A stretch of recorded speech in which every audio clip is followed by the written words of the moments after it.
when you talk about universal health coverage, most of the time we're thinking about the hospital setup, or getting medicines to people, preventing diseases, and yet the basics that require us to meet that agenda are things like wash. And so it's really exciting to be in this space where we're talking around, calling for stronger water, sanitation, and hygiene systems. And I think PS talked about personal hygiene, environmental hygiene, and, all manner of wash that is required. And speaking on behalf of the Africa CDC, I would be speaking more on a continental approach, but I think charity begins at home. So even when we start to talk about, before we start to talk about, the continental context, I think it's important to bring it home. And I think, Madam PS, having this conversation in this room with some of your county members represented is quite key and important. And so I think for me, what is important to emphasize is that as institutions, but also as individuals, we must be the model, the first model to these standards. It starts with I, before we start talking about you or we, right? And so whether it is in ensuring functional hand washing facilities in our own offices, safe sanitation in our own health facilities, or integrating environmental surveillance into our own programs, leadership, as I have said, starts with us. So if it's not done in our homes, we can't be talking about in the health facility or in the marketplace. It has to start from where we're coming from. Charity begins at home. And so I think the emphasis, and we all agree, is that WASH is not just a developmental issue. It's a health security imperative. And we see that in most of our African countries, Kenya inclusive, Zambia as well, over half of the population still lacks access to basic water services. The other day I was listening to the news, and it was sad to see how I think it's 12 or 14 counties have been affected by drought. And, so you can imagine what the situation is in that kind of a space. And so this gap really directly contributes to the various diseases that we see, the enteral diseases such as cholera. We see health-associated infections, and also the growing threat of antimicrobial resistance.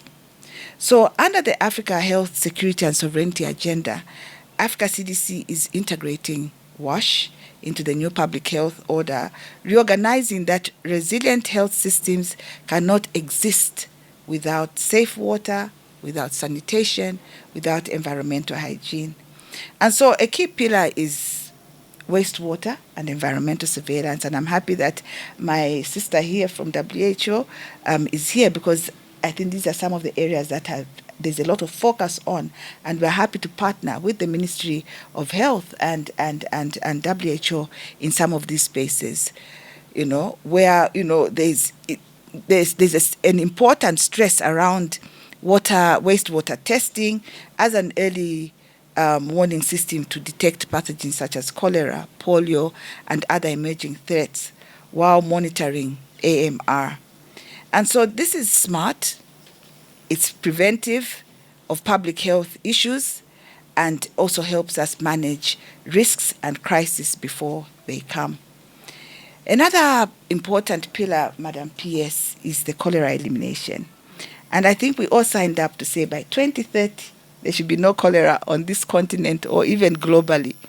But how are we doing when we're looking at this? And so we need to strengthen really our water safety systems and infection prevention and control in our healthcare facilities, but also in our communities. And so it is very, very exciting that this agenda has been put forward, but also to remind us that we need all the sectors on board. We need all the disciplines on board. Even within the health sector, you find, oh no, I'm for environmental. Oh no, I'm for AMR. But we need to coordinate, because all these things are related and they affect one another. We need the water engineers. We need the environmental scientists, the urban planners. Madam Pierce, I'm seeing a lot of buildings coming up here in Nairobi. I don't know about the other counties. And I think if I'm correct, every tall building is putting up a borehole. What is that doing to our environmental system? So we need to have everybody in place to have these conversations if we are to move an agenda around safe water.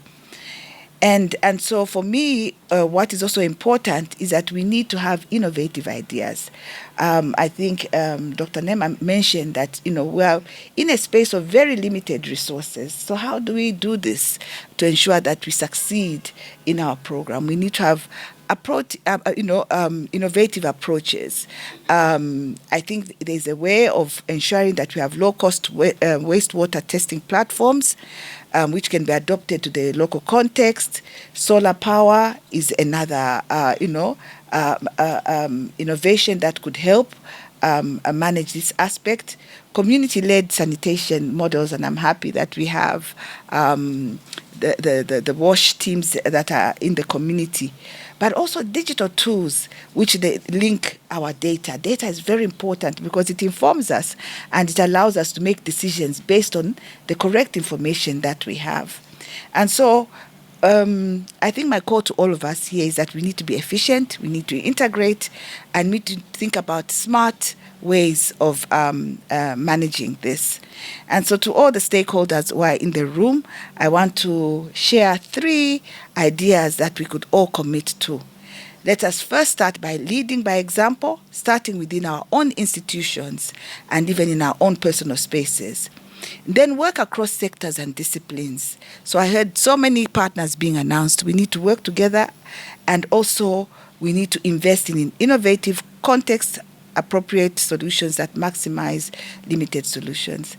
I can see the MC looking at me very seriously. So let me end here and just say that Africa CDC is happy to support you, Madam PS, on this agenda of Epuka, Uchafu, Afya, Nyumbani campaign.